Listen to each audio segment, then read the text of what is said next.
ഇപ്പോൾ ചില ദൃശ്യങ്ങൾ നമ്മുടെ മുന്നിലേക്ക് വരുന്നുണ്ട്. അവിടെ പോലീസുമായി പ്രവർത്തകരുടെ ഒരു സംഘർഷം, ഇടതുപക്ഷത്തിന്റെ CPM പ്രവർത്തകരുമായി പോലീസ് വാക്കേറ്റം, ഉന്തും തള്ളും. ഇത് ഏത് മണ്ഡലത്തിൽ നിന്നുള്ളതാണെന്നാണ് നമുക്കിനി അറിയേണ്ടത്. നേരത്തെ കൊടുവള്ളിയിൽ നേരിയ സംഘർഷം ഉണ്ടായിരുന്നു, പക്ഷെ അത് കണ്ണൂരിലുണ്ടായിരുന്നു. അപ്പം ഇത് എവിടെ നിന്നുള്ള സംഘർഷാവസ്ഥ എവിടെ എന്നുള്ളതാണ് നമുക്ക് അറിയേണ്ടത്. പ്രവർത്തകരെ നിയന്ത്രിക്കാൻ പോലീസ് ശ്രമിക്കുന്നുണ്ട്. പക്ഷേ ഇപ്പോഴും നമുക്കറിയാം നിശബ്ദ പ്രചാരണമാണ്. കുട്ടിക്കലാശം കഴിഞ്ഞു. ഇനി പ്രവർത്തകർ പിരിഞ്ഞു പോകേണ്ട ഒരു സമയമാണിത്. യുവാക്കളാണ് കൂടുതലും. ആലപ്പുഴയിൽ നിന്നുള്ള ദൃശ്യങ്ങളാണ് നമ്മൾ കാണുന്നത്. യുവാക്കളാണ് കൂടുതൽ ആളുകളും. ആലപ്പുഴയിൽ നിന്നും രഘുനാഥ് നാരായണനാണ് നമുക്ക് അതിന്റെ വിവരങ്ങൾ നൽകേണ്ടത്.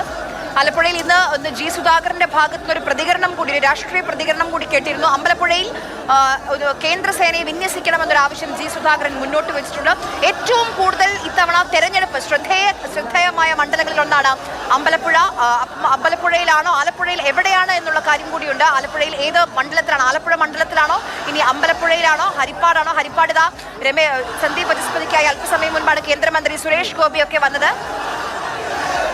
എന്തായാലും എവിടെയാണ് ഈ പ്രശ്നം നടക്കുന്നത് എന്നുള്ളതാണ്. അരി സൂചിപ്പിച്ച പോലെ തന്നെ ആലപ്പുഴയിലെ പോരാട്ടങ്ങൾ കഴിഞ്ഞ തവണത്തെ പോലെയല്ല. അമ്പലപ്പുഴയിൽ G. സുധാകരൻ മത്സരത്തിന് എത്തുന്നതോടുകൂടി ചേർത്തല ഉൾപ്പെടെയുള്ള മറ്റു മണ്ഡലങ്ങളിലേക്കൊക്കെ അദ്ദേഹം പ്രചാരണത്തിന് പോയിരുന്നു. അവിടെ മുഖ്യമന്ത്രി 1-2 തവണയൊക്കെ ആണ് അവിടെ അമ്പലപ്പുഴയിലെത്തി പ്രചാരണത്തിനായി എത്തിയത്.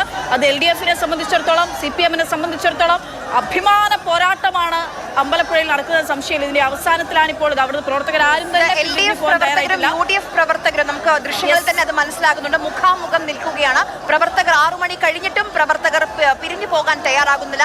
പോലീസ് അവരുടെ 2 പ്രവർത്തകരുടെയും 2 മുന്നണികളുടെയും പ്രവർത്തകരുടെ നടുക്ക് പോലീസ് 3-4 പോലീസുകാരെ അവരെ നിയന്ത്രിക്കാൻ പോലീസ്, ഈ പ്രവർത്തകരെ നിയന്ത്രിക്കാൻ പോലീസ് പാടുപെടുന്നുണ്ട്. വീണ്ടും സംഘർഷത്തിലേക്ക് കാര്യങ്ങൾ പോവുകയാണ്. സമയം കഴിഞ്ഞു, നിശ്ചയിച്ച അനുവദിച്ച സമയം കഴിഞ്ഞിട്ടുണ്ട്. എന്തുകൊണ്ട് പ്രവർത്തകർ പിരിഞ്ഞു പോകുന്നില്ല? എവിടെയാണ് ഇവരെ നിയന്ത്രിക്കേണ്ട ആ മണ്ഡലത്തിലെ സ്ഥാനാർത്ഥികൾ, നേതാക്കൾ എവിടെയെന്ന് ചോദ്യമുണ്ട്. ആരാണ് ഈ പ്രവർത്തകരെ? 2 മുന്നണിയിലെയും, ഇപ്പൊ UDF ആണെങ്കിലും ശരി, LDF ആണെങ്കിലും ശരി, ആ മുന്നണിയിലെ നേതാക്കൾ എവിടെ? പ്രവർത്തകരോട് പിരിഞ്ഞു പോകാൻ ആവശ്യപ്പെടാൻ, ഈ സ്ഥിതി ഒന്ന് നിയന്ത്രിക്കാൻ നേതാക്കൾ എവിടെയെന്ന് ചോദ്യമുണ്ട്. പോലീസ് നമുക്ക് ആ ദൃശ്യങ്ങളിൽ കാണാം, വളരെയധികം പാടുപെടുന്നുണ്ട് അവരെ നിയന്ത്രിക്കാൻ. അവരോട് സംസാരിച്ച് അവരോട് മാറി നിൽക്കാൻ വേണ്ടി പറയുന്നു. നേരത്തെ ഇടതുപാളയത്തിലുള്ള ഇടതുപക്ഷ പ്രവർത്തകരോടാണ് സംസാരിച്ചെങ്കിൽ ഇപ്പോൾ പോലീസ് സംസാരിക്കുന്നത് നമുക്ക് കാണാം. UDF പ്രവർത്തകരോടാണ് സംസാരിക്കുന്നത്. പക്ഷേ പ്രവർത്തകർക്കിടയിൽ ഇപ്പോഴും അവിടെ എല്ലാ തരത്തിലും കുട്ടികൾ, തീരെ ചെറുപ്പക്കാർ മുതലുള്ള പ്രവർത്തകരുണ്ട്. ചില ഏറൊക്കെ കാണുന്നുണ്ട്. കല്ലേറ് നടക്കുന്നുണ്ട്. കുട്ടികളുണ്ട്, സ്ത്രീകളുണ്ട്. ആലപ്പുഴയിൽ നിന്നുള്ള ദൃശ്യങ്ങളാണ് നമ്മൾ ഈ കണ്ട. ആലപ്പുഴയിൽ മാത്രമല്ല കേട്ടോ, ഇതിപ്പോ പലയിടങ്ങളിലുമുണ്ട്. തുപ്പുംപടിയിൽ സംഘർഷാവസ്ഥ, LDF UDF വാക്ക് തർക്കമുണ്ട്. അവിടെയും പ്രശ്നം പരിഹരിക്കാൻ വേണ്ടി പോലീസ് ഇടപെട്ടിട്ടുണ്ട്. തൃത്താലയിൽ ഇപ്രാവശ്യം ഏറ്റവും വലിയ ഫൈറ്റ് നൽകുന്ന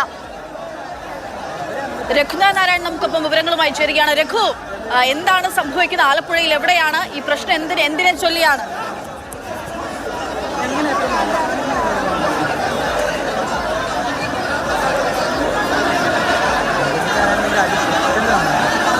രഘു, കേൾക്കാമോ? ഈ ഒരു ബഹളത്തിനിടയിൽ കേൾക്കാൻ സാധ്യതയില്ല. എന്തായാലും നമുക്ക് ആ ദൃശ്യങ്ങൾ തന്നെ നമ്മളോട് എന്താണ് അവിടെ സംഭവിക്കുന്നതെന്ന് പറയുന്നുണ്ട്. സമയം 6:15 15 മിനിറ്റ് കഴിഞ്ഞു കൊട്ടിക്കലാശം പൂർത്തിയായിട്ട്. എന്തുകൊണ്ട് പ്രവർത്തകർ പിരിഞ്ഞു പോകുന്നില്ല എന്നുള്ളതാണ് പ്രവർത്തകരും അവിടെയുണ്ട്. UDF ക്യാമ്പിലെയും പ്രവർത്തകരുണ്ട്, LDF ക്യാമ്പിലെയും പ്രവർത്തകരുണ്ട്. ഇപ്പോഴും വലിയൊരു ജനസഞ്ചയം തന്നെ അവിടെയുണ്ട്. ആലപ്പുഴയിൽ നിന്നുള്ള ദൃശ്യങ്ങളാണ്.